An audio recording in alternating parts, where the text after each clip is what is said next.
on va aider Sophie. Elle aime le jardinage, souhaiterait transmettre son savoir aux autres. Elle s'intéresse notamment à l'initiative Incroyable Comestible qui transforme les espaces verts citadins en potager collectif.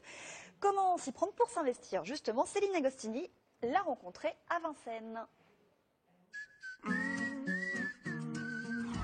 Sophie est maman d'une petite fille de 8 ans. Amoureuse des plantes, elle aimerait participer à l'aventure Incroyable Comestible. Là, donc, nous avons de la menthe, plein de petites herbes aussi que je mets dans le barbecue. Ça, c'est de la sauge que ma mère donc avait ramenée de Grèce. Sophie adore jardiner, surtout les plantes qu'elle peut réutiliser en cuisine, une passion qu'elle aimerait partager avec ses voisins. Comme j'ai un savoir-faire ou petit savoir-faire, j'aimerais effectivement le transmettre et le partager dans un but beaucoup plus convivial, donc avec d'autres personnes plutôt qu'être dans le jardin. Il y a quelques mois, cette mère de famille a découvert l'initiative Incroyable Comestible.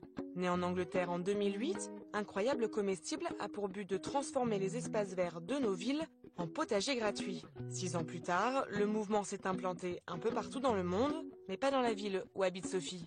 Il y a plein d'endroits remplis de verdure à Vincennes. Il suffit d'être curieux, d'ouvrir des portes et là on découvre des merveilles, vraiment.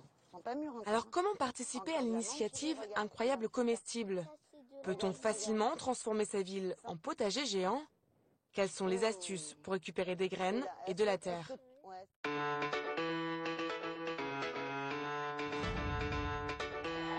Nathan s'occupe des Incroyables Comestibles à Paris. Il vient guider Sophie. Je te propose d'aller voir les espaces verts en friche un peu plus loin dans la rue. Ouais, très bien, super. Première étape, aller repérer les endroits susceptibles de se transformer en potager. C'est un super lieu pour commencer puisque cet espace ne demande qu'à être valorisé. Je vois qu'il y a déjà des pieds de tomates qui poussent un peu partout. Il suffit d'aménager l'espace un peu différemment et à planter les comestibles. Regarde les tomates. C'est comestible. Il y a encore des fleurs même. Mais attention, les Incroyables Comestibles veulent s'insérer dans l'espace urbain en toute légalité.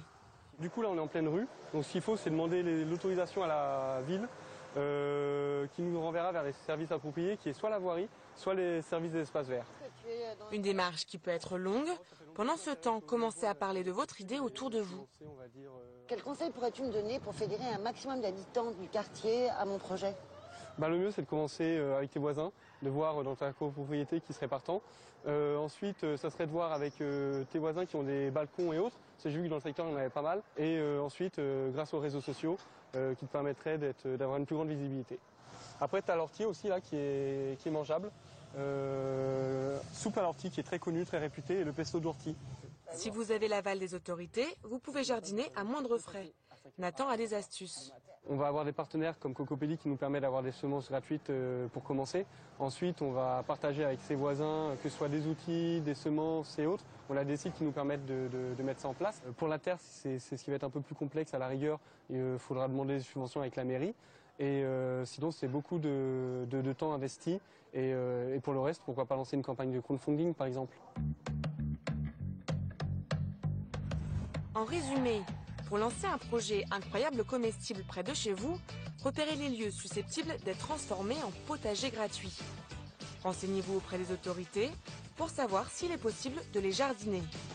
Commencez à informer vos voisins et vos amis de votre projet, quitte à le commencer dans votre copropriété. Enfin, si vous avez les autorisations, n'hésitez pas à démarcher les jardineries pour obtenir des graines et les mairies pour obtenir des subventions.